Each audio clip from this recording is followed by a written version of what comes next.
ตอนแรกก็สิค่ำมื้อนี้ผู้ค้าปลาทั้งค่ำปลาสดพามาเบิ่งพามาชมถึงผ้ามืดดำกลับมาแล้วผู้บริเวณบ้านโคกศาสตร์ตำบลนาตาลเบิ่งแล้วเรือบ่งงดเมฆดำวันนี้ทำท่าฝนสิตกได้นี่ก็คือนาก้านาลุดดำรถนาลุดดำของอาจารย์มีที่แหละเพิ่นรับจ้างดำให้ดำนานโดยรถดำได้ไปดำให้ดำนามาที่นี่มาหาอาจารย์เมธีเพิ่นรับจ้างดำตกลงราคากันได้เนาะเพิ่นมีรถดำกล้าพร้อมได้กล้าพร้อมเป็นไงพายังดำนะให้ดำนามาติดต่ออาจารย์เมธี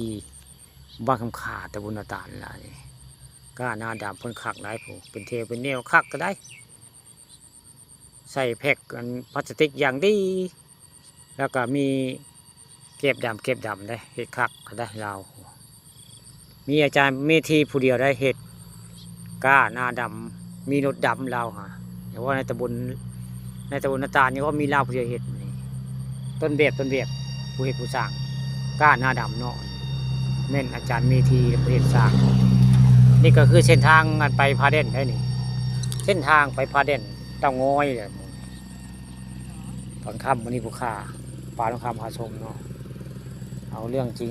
เรื่องจริงผ่านจอมาให้เบิ่งเรื่องคนผ้าชิมาได้มืดมาได้ปุ๊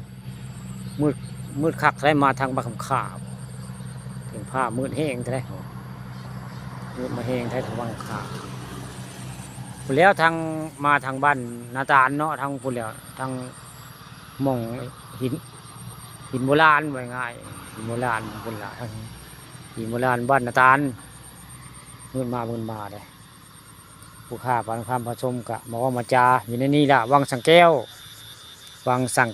านโคกศาสตร์ตำบลนาตาลมงมีต้นยางใหญ่นะผมจะเทินมีมงเดียวละต้นยางใหญ่ผู้ค้าก็ได้มาว่ามาจาเรื่องให้เรื่องนาเนาะมันนี่ตอนค่ำหมดเลยมืดผ้ามูดินคือฝนสิตกทนห้อนเอาได้หมดนี่คาดว่าอีมะเร็งนี่อาจฝนสิตกฝนสิลงเบิ่งแล้ว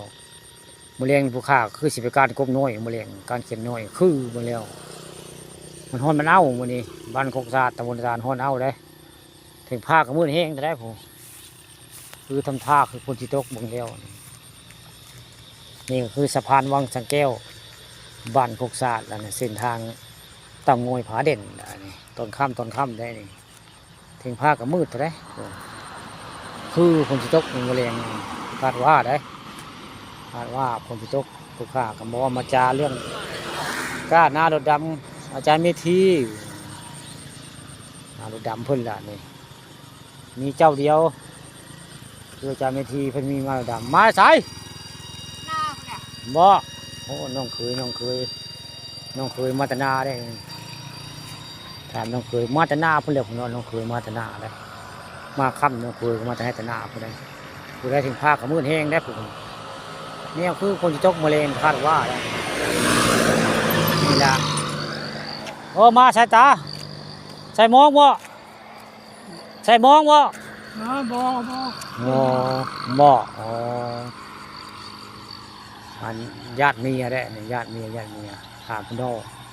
เราเป็นคนหูนักได้ตาญาติทางเมียเนี่ย